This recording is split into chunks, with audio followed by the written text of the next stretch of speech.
TWR Монгол байгууллагын найдвар доторх эмэгтэйчүүд хөтөлбөр танд хүрч байна. Бид бол Бурхны сайн мэдээ болон Есүс Христийн найдварыг түгээж буй найдвар доторх эмэгтэйчүүд.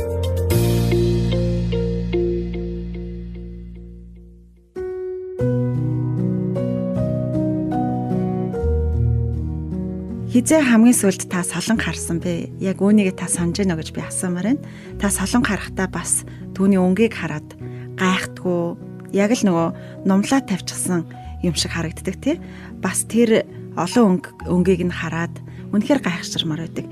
Миний хувьд улаан, улбар шар, ногоон, цэнхэр, үзмийн ягаан гэд тэр бүх өнгнүүд нь хоорондоо ууссан байгааг харахаар үнэхээр сайхан харагддаг байгаа. Тэгэд та өөр ямар зүйлийг харах дуртай вэ? Солонгоноос өөр гэж асуумаар байна. Хамтдаа бүгдээрээ харах дуртай зүйлсээ төсөөлцгөө л дөө. Хайртай хүнийхээ өхөөрдөм царайг харахыг хүсдэггүй. Гэр бүлийнхээ цомгоос харж болох түүхүүдийг бид нар нүдэрээ бас ургуулan бодож хардггүй. Бидний нүд бас энэ бүхнийг харах боломжийг бидэнд өргөлж өгч байдаг. Тэгээд биеийн маань хамгийн гайхалтай онцгой хэрэгтэн бол нүд шүү дээ, тий.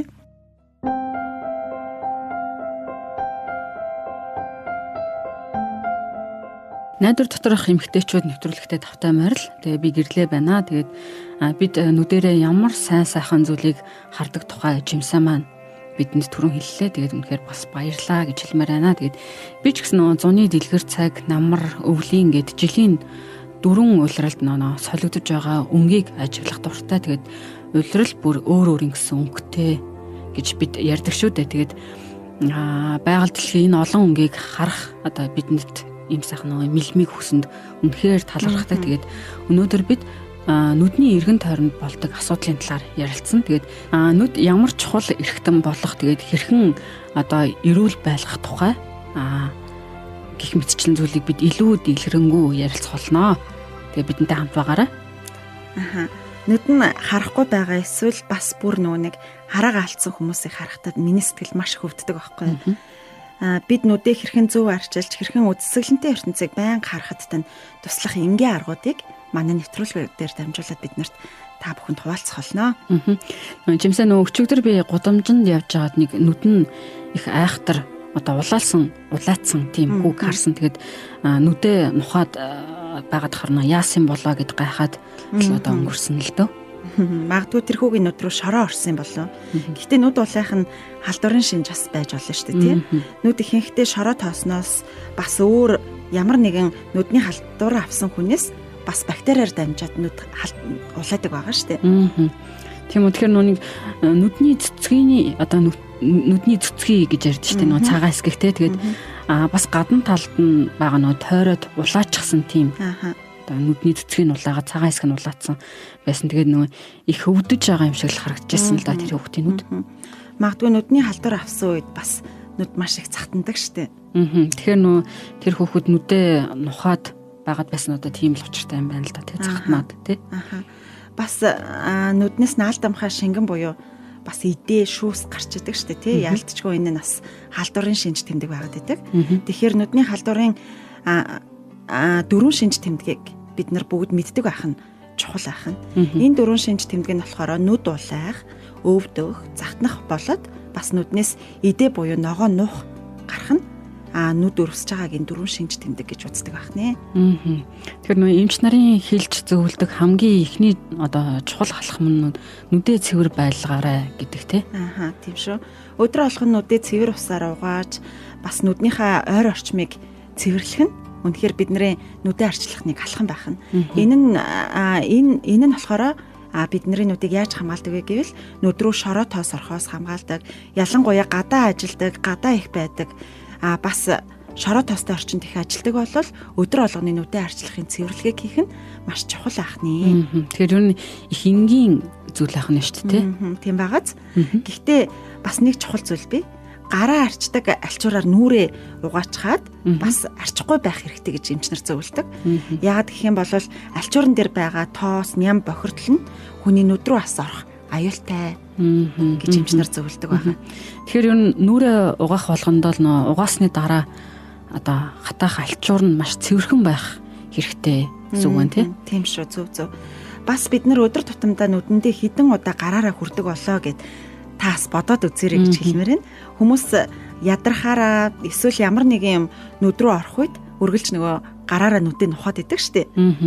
Харин тийм нөгөө бид нар гараа юунд хүрснээ нэг огт бодохгүйгээр шууд л нүдээр авчичдаг те. Тэгээд амтнд хүрсэн ч гэж болно. Эсвэл гадуур ажиллаж агаад эсвэл нөгөө бохир одоо газар одоо гараараа одоо бохир байруул барьсан ч юм уу те. Тийм байж ч бас болно шүү дээ те. Тийм шүү. Тиймээс боломжтой үедээ бас гараа ойр угаах нь хамгийн чухал ах нэ. Тэгээ ялангуяа ариун цэврийн өрөө ашигласны дараа гараа тогтмол угааж хэвших хэрэгтэй. Тэгээ ингэснээр нүдэндээ гараараа хүрэх үед халдвар дамжих эрсдлийг бид нараас басгана гэсэн үг. Бас нэг зүйл нь бид нар нөгөө ханиад хүрсэн үедээ бүр болгоомжтой байх хэрэгтэй. Ханиад хүрсэн үед нүд их цатандаг штеп. Нусаа нээгээд бас хамраа оролдох үед чинь нусаар дамжсан тэр ханиадны бактери нянгууд нүдний салст руу бас орж халдвар үүсгэх боломжтой эрсдэлтэй гэсэн үг байхгүй юу? За тэгвэл нэг гарнаас тэгээс нүүрний альчуурнаас нүд халдвар авах эрсдэлтэй байдаг байх нь шүү дээ тий. Тэгэхээр өөр бас юунаас халдвар авдаг вэ? Ялаа. Тэгэхээр ялаанд дуртай хүн гэж орог ер нь байхгүй л дээ тий. Тэгээ би л нэраа хүүхдийн нүүр амруу, нүд хамар одоо орчимлуу ялаа одоо дүнгнэл байхыг зөндөө харж л байсан л та. Тэгээд нүдрүү нь халдвар оруулах үед гэж ер нь маш их одоо имээдэг гэх үү. Тийм шүү. Ялаа хаасайгу тэр дундаа бас чиглэг бас хурц үнэртэй газруудаар их шавдаг тий. Тийм болохоор хоол, арьс нүдэнд ялаанууд их дуртай ахын л дээ. Тэгээд бодоод үзэлтэй. Ялаа хог болоод амттын ялгцсараас хоололдог штеп. Тэгээ хөлөндөө бас бүр ямар их нянг бас тээж явдаг болоо тий. Тэгээ нэг суусан газар үртэй нянгаа үлдээгээл байна гэсэн үг шүү дээ. Тэгээд ялаа хаан суусныг бид бүр одоо тэр болгон одоо хилээд одоо мэдээд байх одоо мэдэж чадахгүй шүү дээ. Тэгэхээр нөө маш муухай одоо тийм санагдаж байна л та. Харин тийм ээ бодгол асуудал. Ялаа ер нь бохир газар тогон дээр сууж байгаад бас сууж исэн газраасаа нисээд няраа хөхтийн нүүрэн дээр айгүйх явдаг шүү дээ. Тэд нэр няраа хөхтөд чи ялаагаа өргөж чадахгүй. Тэгээд ингээд тэр ням бактери нь няраа хөхтийн нүд ам гараар нь дамжаад бас өрөвсөл үүсгэх боломжтой ахна. Ер нь тэгэхээр ялаа бол одоо миний бодож ирснээс илүү том асуудал болоод байна гэж харж байна. Гэхдээ сайн зүйл нь бид ялааг нүүрэндээ хүргэхгүй байхад амархан учраас гялс үргээх хэрэгтэй байгаа байхгүй.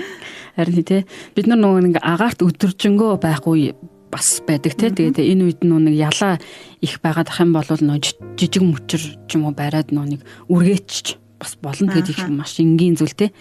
Бас өргөлж бид нар хүүхдийн хажууд байнга суугаад байж чадахгүй учраас ялаа нүүрэн дээгүүр нь одоо суугаад авах үед нь хурдан үргээж байгаарай гэж бас хүүхдүүдээ бас зааж өгөх хэрэгтэй юм байна тий. Тэгээ багаас нь ялаа би энэ дээр нь суулахгүй байх нь ямар чухал одоо болохыг ойлгох хэрэгтэй гэж бас хүүхдүүдтэй заах хэрэгтэй юм байна. Нүдний өвчний талаар бас мэдэх ёстой, зайлшгүй мэдэх ёстой нэг гол зүйл байдаг. Нүдний өвч нь бусдад бас халдварладаг гэдгийг бид нар бас үргэлж санаж ах хэрэгтэй. Бохир альчуур, ялаа шумуулнаас гадна нүдний өрөвсөл хүнээс хүнд бас халтдаг байна.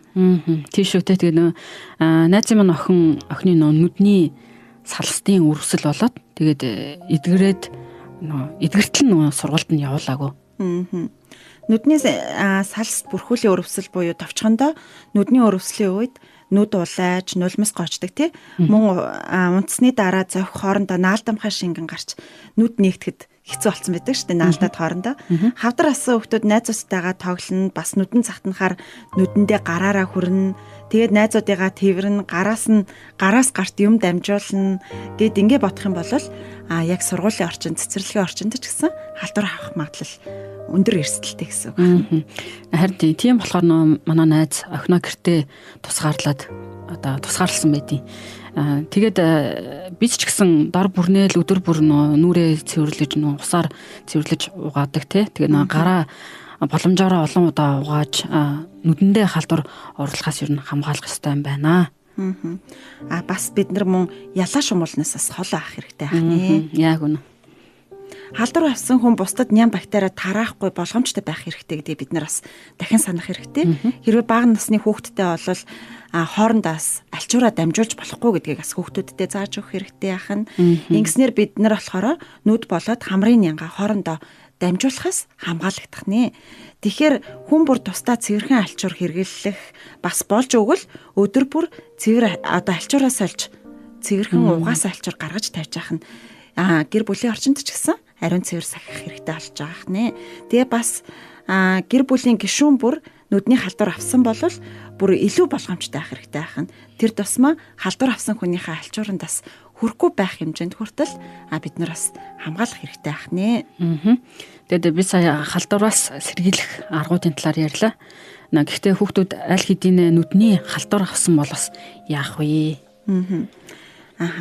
Хэрвээ аль хэдийн нүдний халдвар авсан бол маш энгийн нэг арга байгаа. Энэ нь юу вэ гэвэл ус буцалгаад баг зэрэг усан дээрээ баг зэрэг даваас хийн. Тэгээд усаа хөргөөж жагаад бүлээн болсон үед нь тусаагаараар нүдэнд нь тусаа давсаа. Ингэсэн ч гэсэн нөгөө нүдний халдвар нь үргэлжилсээр авах юм бол эмчэд үзүүлнэ гэсэн үг. Энэ болохоор гэрийн нөхцөлд авах анхны тусламж гэсэн үг аахгүй юу? Тэгэхээр нүд маань маш эмзэг хэрэгтэй учраас бид маш сайн арчилж хамгаалах ёстой байх нь шүү дээ. Гар нүрээ угаах нь нүдний халдвар тарахыг цогсооно гэдэг. Заримд нь бас энэ энгийн инэттэй сонсогдож магадгүй л дээ. Гэхдээ энэ хамгийн энгийн маш үр дүнтэй арга байхгүй юу?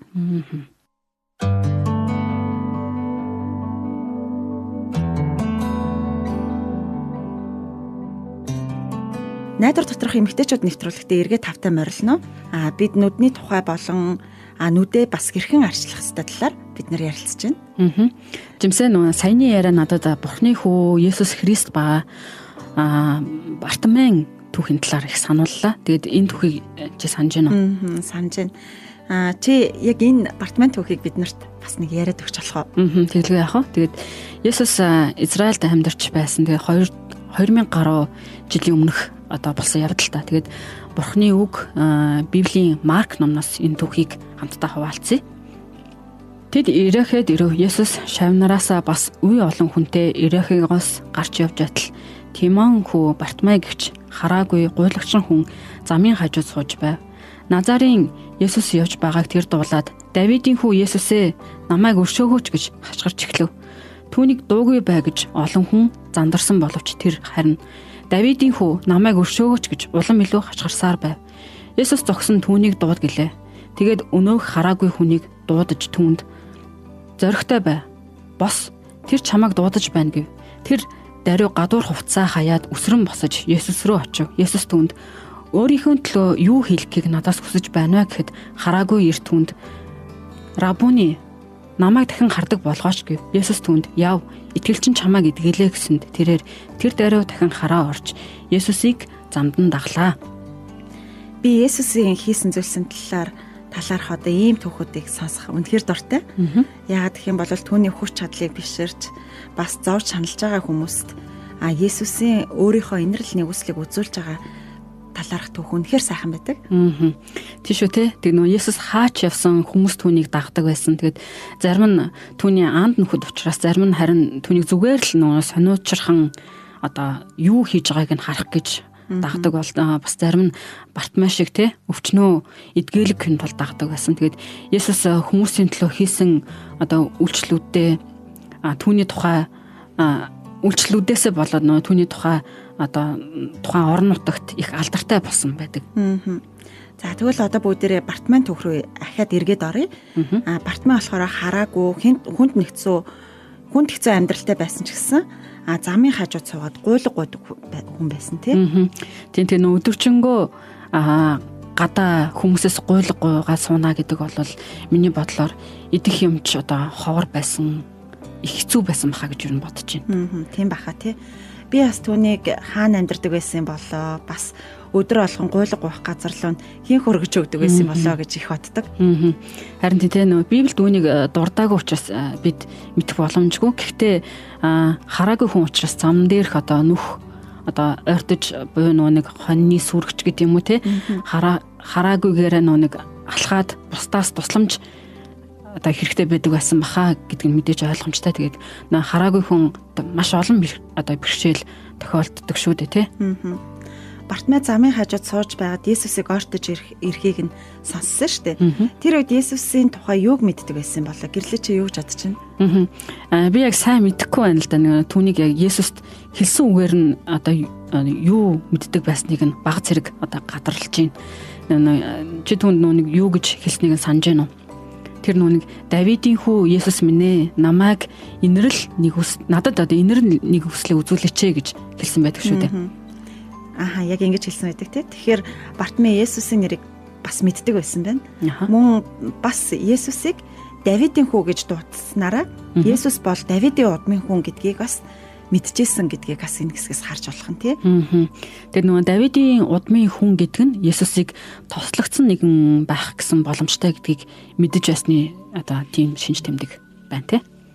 Тэгэхээр нөгөө Есүсийг Давидын хүү, хаан Давидын удмынх гэж дуудах үед нь үүндээ бол энэ бол их л чухал зүйлийг хэлж байгаа юм л да. Тэгээд тэр Есүсээ би таны хэн болохыг мэдэж байна. Та бол ард түмнийг аврах гэж ирсэн сонгогдсон нэгэн юмаа гэж одоо хэлж байгаа хэрэг гэсэн үг. Олонний дунд ийм зүйл хэлнэ гэдэг үнэхээр тухайн цаг үед их аюултай байсан баг та. Тэгвэл Бартимей яагаад энэ итгэлийн үгийг чангаар хашгирч хэлсэн гэж чи бодож байна? Миний бодлоор бол хариулт нь одоо энэ түүх дотор байгаа. Тэгээд түүний ингэж хэлэх үед нь хүмүүс түнд чимээгүй ай гэж амар уртагаар хэлдэг те. Гэхдээ тэр дуугүй болоогүй. Харин ч бүр чангаар Есүсийг одоо дуудаж байсан шүү дээ. Үнэхээр Есүсийг өөрийг нь сонсоосоо гэж үнэхээр их хүсэж тэмүүлжсэн байна л та тийм. Яг үнэ те. Тэгээд Есүс өөрийг нь сонсоосоо гэж маш их хүсэжсэн болохоор тэр эргэн тойрныхан одоо хүмүүсийн нэг тэр дууг одоо хориглохыг хүлээн зөвшөөрөөгүй, дургуутсаж магадгүй гэсэн үгсийг нь ч одоо тоогоогүй те. Хэлэхдээ огтхон ч хэрэгэлзээгүйгээр дууцсаар байсан. Бартимей бас Есүсээс инэрл нэгүслээ хайрлаач гэж гуйсан байсан шүү дээ. Орчин үед бас бид нар тэр алга ингэж ярьдаггүй шүү дээ. Харин тийм те. Гэтэ яг тэр мөчөд бол үнэхээр л Есүсээс одоо инэрл нэгүсэл хайрыг Бартимей гуйж байсан те. Есүс бол түүний эдгэрэх ертөнцийг одоо дахин харах сүүлийн ганц боломж гэдгийг тэр мэдэж байсан. Тэгэхээр үнэхээр л Бартимей байж те. Есүс яг түүнийг өөрийнх нь хүслийн дагаас эдгэж гисэн те.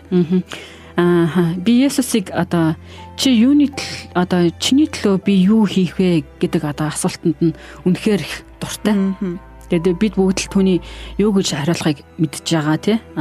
Түүний энэ дэлхий дээрх юу одоо юунаас илүүтэйгээр одоо хүсэж байгаа ганц зүйл нь бол эзэн минь ээ би хараа орохыг хүсэж байна гэж одоо бодож байгаа тий. Тэгээд миний бодлоор Есүс Бартимей хүслийг өөрөөс нь хэлүүлэхийг өөрөөр нь хэлүүлэхийг тий. Түүний Есүст итгэх итгэлийг өөрөөр нь баталгаажуулахыг одоо хүсэжсэн болоо гэж ойлгож байгаа. Тэгээд энэ талаар юу гэж бодож байна? Яг тийм бах тэг гэрлээ. Энэ бол яг Есүсийн өөрийнх нь яг зан чанар, мөн чанар ахна. Тэр бидний итгэлийг хараад түүнийг бас алдаршуулах дуртай. Тэгээд Есүс түүнд инэрл нэг хүслээ одоо хайрлан түүнийг идгээж чиний итгэл чамааг идгээсэн одоо гэж хэлснээр тэр одоо хараа орсон байдаг тийм. Гэрлээ бас түүний юу мэдэрснийг чи бас нэг төсөөлөд үзтээ. Ямар гайхамшигтай өдөр байсан бэлээ Бартимей хувьд тий. Яг үнэ. Тэгэд Есүс Бурхны хүү байсан учраас хүмүүсийг эдгэх хүчтэй байсан тий. Тэр өвдөж зовсон бүхнийг үргэлж хайрласаар ирсэн. Тэгэд Есүс ямар ч хүн байсан хамаагүй хэрэгтэй хүмүүст нь инэрл хайраа үзүүлж идээж одоо байсан тухай түүхүүд Библиэлд дүүрэн байдаг. Тэгээд тэр хараагүй гуйлагчд хүртэл Бурханд ямар чухал болохыг одоо харуулсан. Сонсогч та яг одоо найдвар доторх эмэгтэйчүүд нэвтрүүлгийг сонсож байна. Бид Есүс хэрхэн сохор Бартимейд өөрийн хайр инэрлээ үзүүлсэн тухай, Библиэд бичигдсэн итгэл инэрл нэгүслийн тухай яг одоо халуун дулаан яриа өрнүүлж байна. Жимсээ тэгэхээр энэ түүх маань дуусаагүй байна. Тэгээд Есүс түүнийг эдгээсний дараа Бартимей олон хүнтэй нийлж Есүсийн зам дагуу одоо Есүсийг дагаж явсан гэсэн байдаг. Тэгээд түүний хувьд үнэхээр гайхалтай өдөр байсан. Дамжиггүй ойлгомжтой. Тэгээд тэд Есүстэй ярилцаж Есүсээр өөрийгөө эдгээлгэж харин одоо түүний дагалдагчийн нэг болсон байна тий. Тийм шүү. Есүсийн дагалдагч гэж бодохоор тий. Бид бүгд л тодорхой хэмжээнд хин нэг даган дуурайж дуурайх дуртай байдаг шүү дээ. Тийм үү? Санал нэгдэж байна. Жишээ нь би ээжгээ хоол хийхийг үнэхээр их хүсдэг байсан. Тэгээд ээжийнхээ хоол хийдэг арга барилаа суралцахын тулд ээжтэйгээ гал тавгаанд арай олон цагийг хамт өнгөрүүлдэг, даган дуурайдаг. Бас хоол хийж сурахдаа маш их дуртай ээжлээ. Гэтэл шин зүйл сурахад үргэлж биднээс цаг хугацааг шаардсаар л байдаг шүү дээ. Яг үнэ.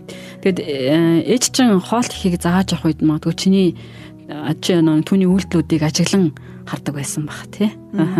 Энэ үед магадгүй чамд энэ зүйлийг хийж байгаа талаараа ээж чинь тайлбарлаж өгдөг байсан уу? Тийм шүү, тайлбарлаад өгдөг гэсэн.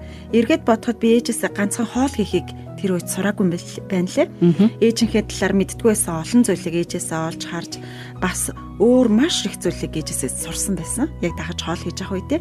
Тэгээд яг энэ нь яг амьдралын их сургууль байсан гэхүү дээ. Тэгээд би ээжигээ дөнгөж таньж байгаа юм шиг л энэ үед санагдаж бас ээжигээ өөрөө ирэхгүй яг адилхан болж дуурайж ирсэн. Бартмай яг л Есүсийг дагсан шиг тэр эхлээд Есүсийн тухай сонсоод дараа нь түүнтэй уулзсан шүү дээ. Энэ мөчөөс л түүний амьдрал өөрчлөгдөж эхэлсэн байгаа юм. Тэгэхээр Есүсийг илүү сайн мэдхийн тулд түүнтэй илүү их цагийг өнгөрөөхөөр түүнийг дагахаар шийдсэн байгаа юм. Түүнийг жирийн хүмүүс гэдгийг тэр мэдчихсэн. Үнэндээ Бартмай бид хоёр яг адилхан юм шиг санагдаад байгаа юм. Би ч гэсэн Есүсийн дагалдагч шүү дээ, тий. Есүс одоо газар дээр амьдраагүй байгаа ч гэсэн Библиэс түүний түүхүүдийг уншаад түүнтэй цуг цагийг одоо би өнгөрөөж байгаа гэсэн үг шүү дээ. Эдгээр түүхүүд нь ч гэсэн түүний түүхүүдтэй ч гэсэн түүний хүч чадал Есүсийн зан чанарыг бас илтгэж харуулсаар байдаг. Тэгээ тэр Есүс хизээж өөрчлөгдөхгүй, бас Есүс намайг хайрлаж байгаа тэр хайрыг би Библиэс л илүү их ойлгож авдаг, даган дуурайдаг. Тэгээд иймэрхүү түүхүүдийн талаар би их боддог л доо. Бодох тусмаа Есүсийг илүү таньж мэдээд бас Есүсийн хийсэн үйлдэлүүдийг ойлгодог болсон өдөр тутмынхаа амьдралд. Тэгээ хамгийн сонин гэх юм бол Есүсийн тухай илүү их сурч цагийг өнгөрүүлэх тусам миний амьдрал бас миний амьдралдаа гаргаж байгаа шийдвэрүүд Есүс ихтэй үнэхээр их төстэй болж байгаа өдөр болгоны амьдрал маань тий. Вау. Тэгээ энэ талаар жаахан дэлгэрүүлж ярьж өгөөч. Жишээ нь Есүс хараагүй гуйлагчинд одоо инэрл хайраа үзүүлсэн гэд бодоод үзье л та. Есүс түүний гуйсан тусламжинд түүний дуу хоолойг сонсоод зогсож ирсэн шүү дээ.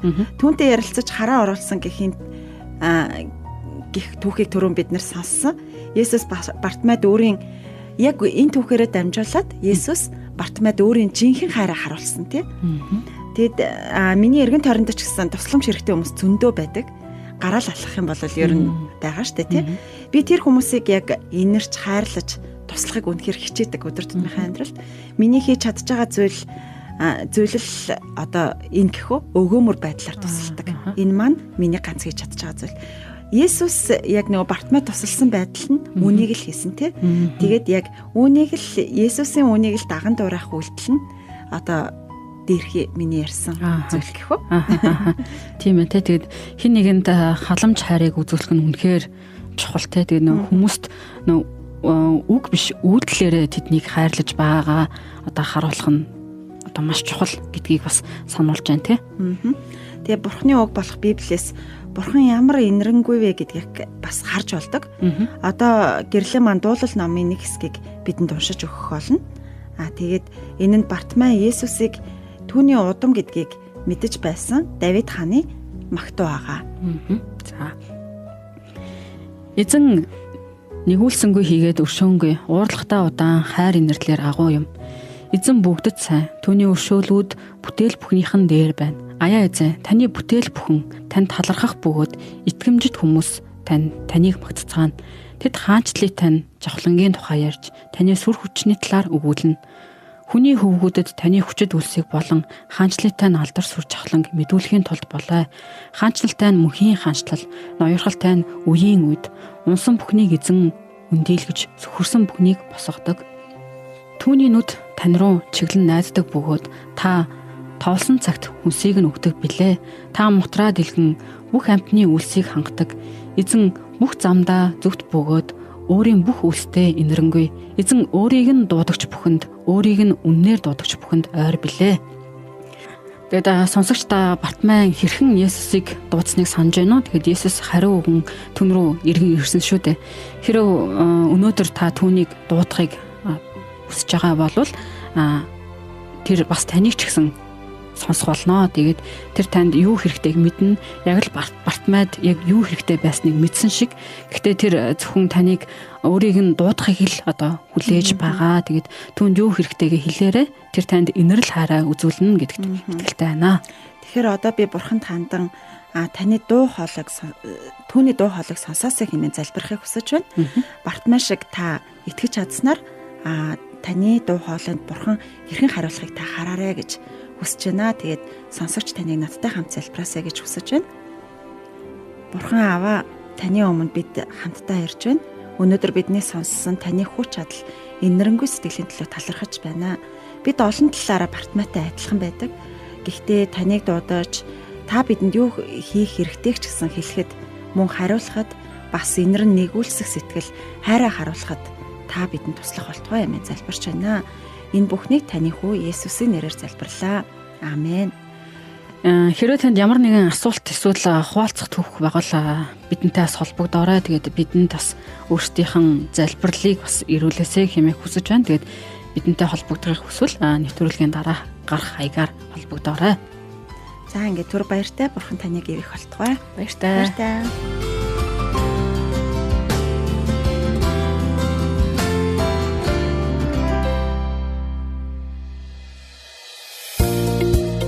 Та TWR Монгол байгууллагын найдвар доторх эмэгтэйчүүд хөтөлбөрийг хүлээн авч сонслоо. Та бидэнтэй холбогдохыг хүсвэл TWR Women of Hope Mongolia Instagram болон Facebook пэйж хуудасаар мөн 907 0751 дугаараар холбогдоорой. Нэвтрүүлэгтэй холбоотой таны санал сэтгэлийг бид хүлээн авахдаа баяртай байх болно.